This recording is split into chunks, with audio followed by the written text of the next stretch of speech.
As decisões informadas começam aqui. Apoie o jornalismo independente e garanta acesso aos artigos de opinião exclusiva. A verdade não tem preço, mas as notícias que dão forma aos seus hábitos de leitura, sim. Agora, com 20€ de desconto. Assine em observador.pt.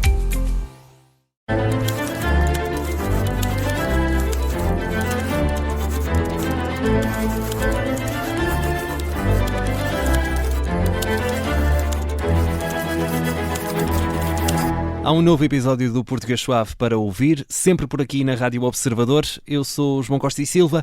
Marco Neves, bem-vindo. Olá. Mais uma vez. Mais um episódio. Tens recebido muito feedback nas redes sociais. Sim, muitas respostas e muitas dúvidas. Eu gosto sempre de saber estas coisas. Sim, e já agora, já que estamos no início das férias da Páscoa para as crianças e para os adolescentes, fica um desejo de boas férias para eles. Muitos ovinhos, não é? É o que se diz para as crianças. Entretanto, o que é que vamos ter neste episódio? Já vais dar aqui uma especial atenção à Páscoa ou nem por isso? Não vamos falar da Páscoa em particular, não vamos falar de ovos, nem da Páscoa. Sim. Isso falaremos para a semana.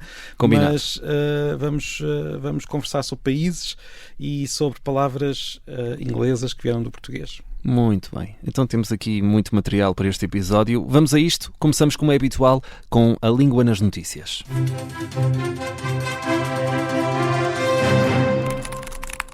A língua nas notícias, e Marco, perguntar-te se foi difícil escolher a palavra esta semana. Não sei se era porque eu estava muito distraído ou o que é que se passou, mas eu não tinha assim nenhuma palavra. Não era óbvio? Não era assim tão óbvio. Não sei se fui eu que estava mesmo.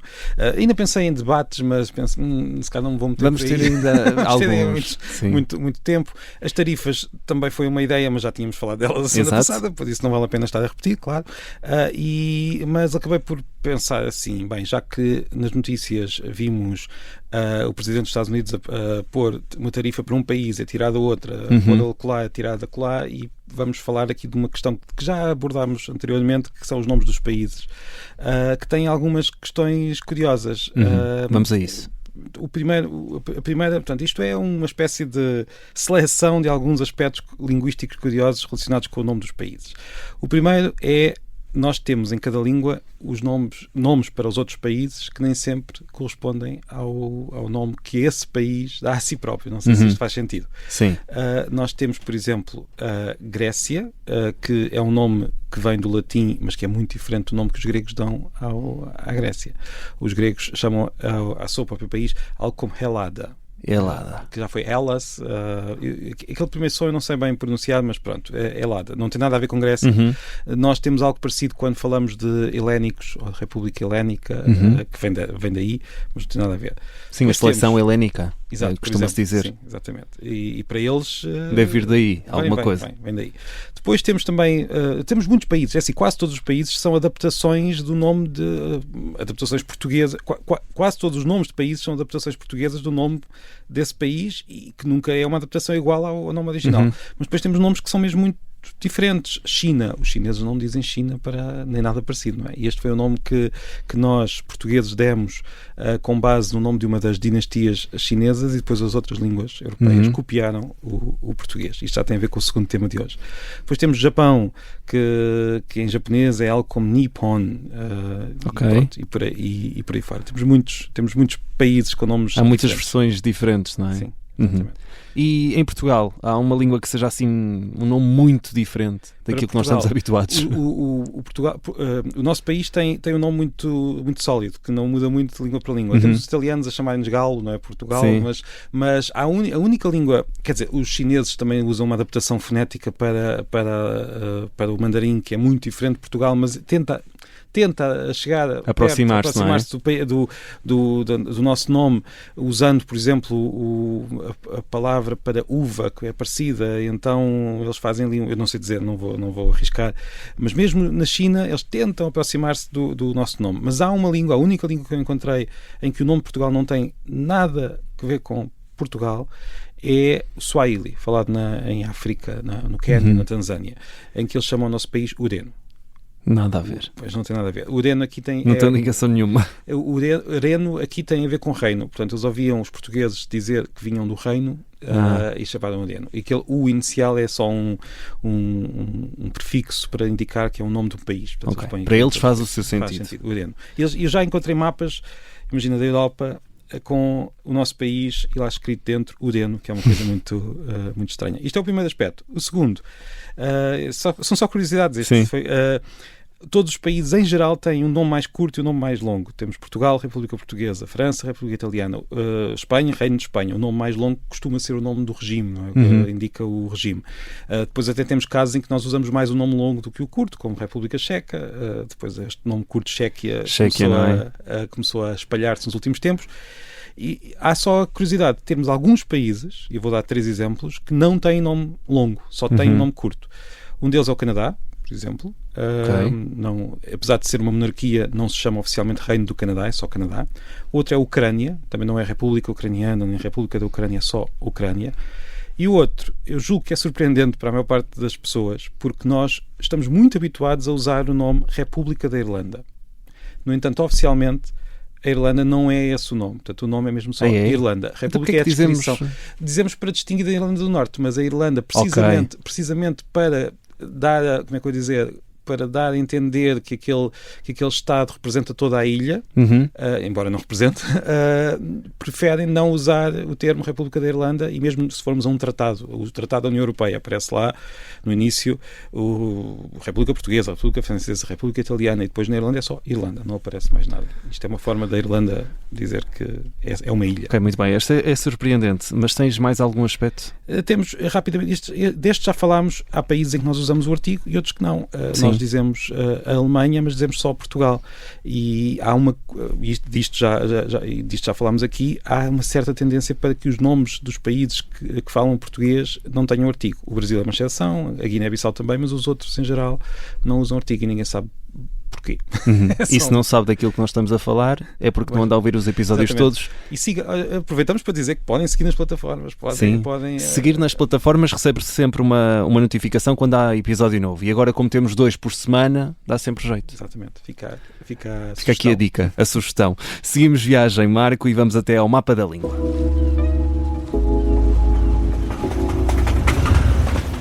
E Marco, no mapa da língua tens-nos habituado a ir a sítios. Regiões, não é? Nós ainda vamos ao norte e já combinámos aqui, mas hoje lembrei-me de falar não de regiões do nosso país, e nós também já fizemos isto, já fomos a muitos lugares do mundo. Vamos falar da língua inglesa, que está sempre a dar-nos palavras, mas também recebeu algumas palavras do português.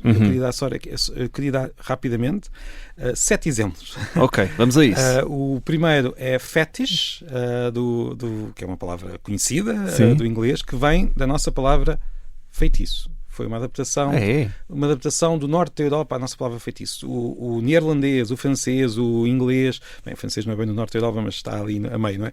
Todas estas línguas e as outras também adaptaram o nosso feitiço numa história bastante interessante, que tem que ver com relatos do que aconteceu em certas zonas de África, mas não vou falar muito disso hoje, fica para outro episódio. Acabaram por usar a palavra feitiço para fetiche, e depois nós recuperámos a palavra com outro sentido e temos feitiço e temos fetiche. Foi uma palavra boomerang. Foi e voltou.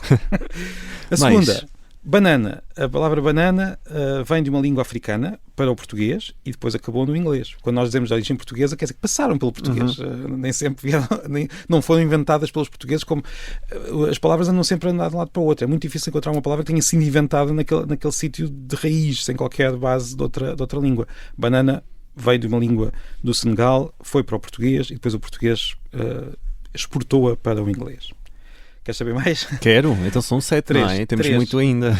Marmalade, que não quer dizer a nossa marmelada, não é a marmelada inglesa, a marmelada inglesa, mas a palavra vem da nossa marmelada. E eles adaptaram para um registro diferente, não é? Para um outro produto que não é o mesmo. Depois temos palaver, que vem da nossa palavra e quer dizer várias coisas. Pode querer dizer palavreado, portanto estás aí cheio de palavreado. Pode querer dizer também aquele, não sei se não deixa de ser engraçado o inglês dizer palaver. Parece estar a tentar dizer palavra e não conseguir.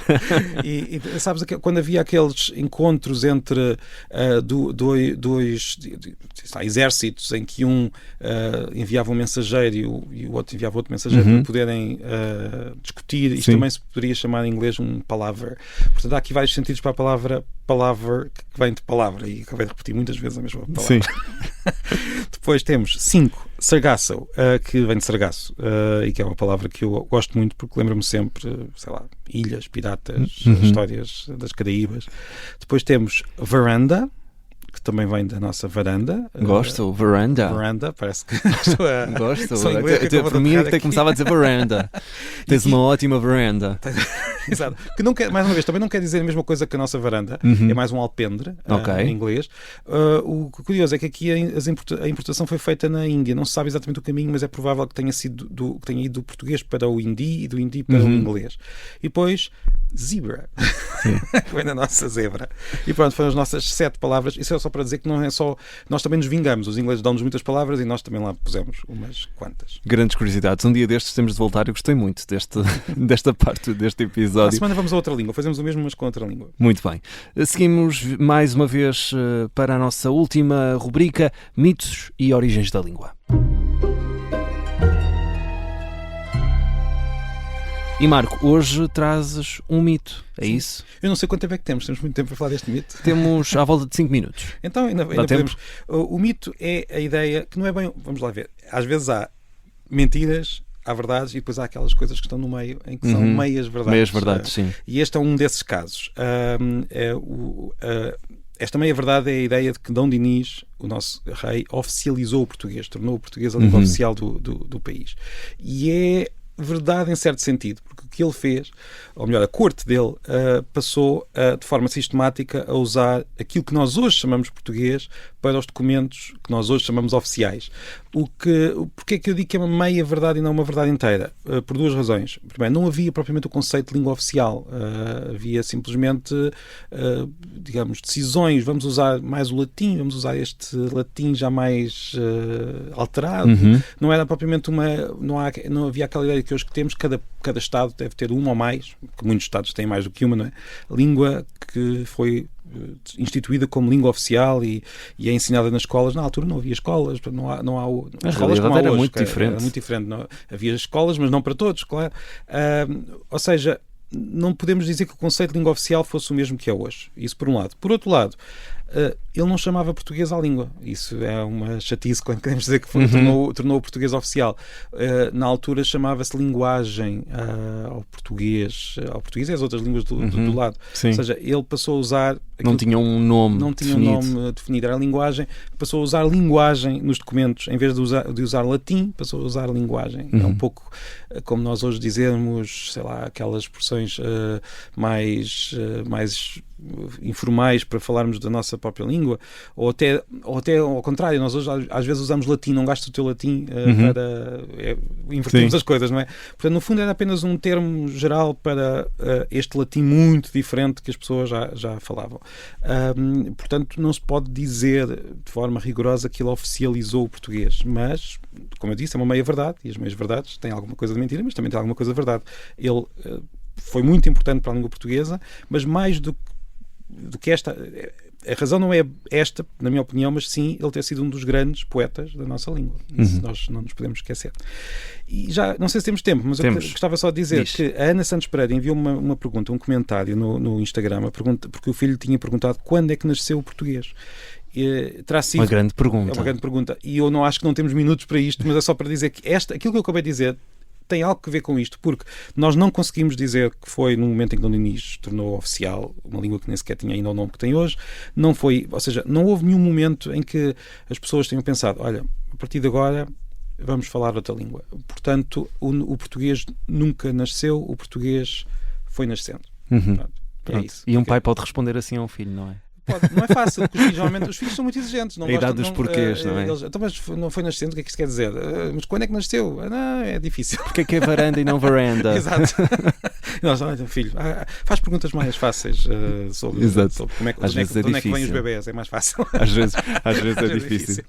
Nós ficamos por aqui neste episódio de domingo do Português Suave, mas como sabe, e se acompanha o Português Suave, sabe que agora também temos um episódio durante a semana, às quartas-feiras, fica sempre disponível às 6 da manhã em podcast e depois às 4h35 estreia na Rádio Observador. Portanto, envie as suas dúvidas para Marco. portuguesuave@observador.pt, sem o acento circunflexo e com aqueles 2 S's. A verdade é que as pessoas sabem porque têm enviado. As pessoas sabem, e muito bem, porque temos recebido muitas dúvidas e na quarta-feira estaremos cá para falar sobre elas. Sim. Marco, um abraço. Até quarta.